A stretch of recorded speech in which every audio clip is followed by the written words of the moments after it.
सभी को प्रणाम। सत्यनारायण व्रत कथा का 5वां अध्याय। सूत जी कहने लगे, हे मुनियों, और आगे की कथा भी मैं कहता हूँ, उसे ध्यान से सुनो। किसी समय तुंगध्वज नाम का प्रजापालक राजा राज्य करता था। उसकी राजकाज में रुचि तो थी, किंतु सत्य धर्म का मर्म न समझने से उस दिशा में उपेक्षा बरतता था। एक बार वह प्रजा की स्थिति की जानकारी करने के लिए उद्देश्य से अपने राज्य का निरीक्षण करने निकला। उसने एक स्थान पर बट वृक्ष के नीचे गोप परिवारों का एकत्रित देखा। तो ये सत्य व्रत के पालक थे और उस समय धर्मानुष्ठान में लगे थे।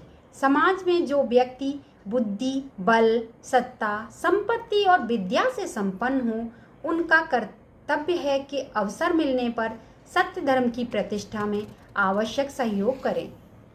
सत्य कार्य में बुद्धि से, श्रम द्वारा अथवा श्रम के माध्यम से सहयोग करना पुण्य कार्य है, जो अवश्य ही जाना चाहिए। गोपगणों ने राजा के पास जाकर उस धर्मायोजन में भाग लेने तथा प्रसाद ग्रहण करने का अनुरोध किया, किंतु राजा ने उन्हें नीच कुल में उत्पन्न समझकर उनके साथ बैठने और उन्हें स्पर्श में भी अपना दोष माना।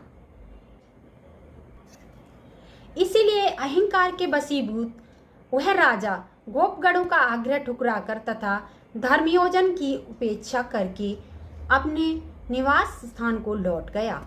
जो व्यक्ति सत्य को छोड़कर सत्य के मार्ग पर चलता है, उसे भगवान श्री सत्यनारायण के प्रकोप का सामना करना पड़ता है। राजा के द्वारा सत्य कर्तव्यों की अवहेलना के कारण राज परिवार और कर्मचारी भी उससे विमुख हो गए।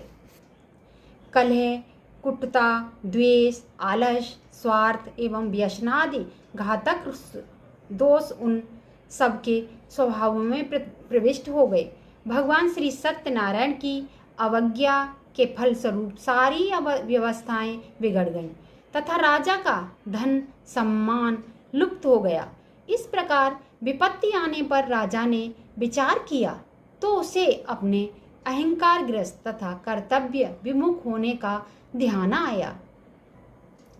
बुद्धिमान राजा ने अपनी इस दुर्दशा के लिए किसी अन्य को दोष न देकर स्वयं आत्म विश्लेषण किया। उसकी समझ में यह तथ्य आ गया कि उसके द्वारा सत्य धर्म की अपेक्षा होने से ही यह पतन हुआ है।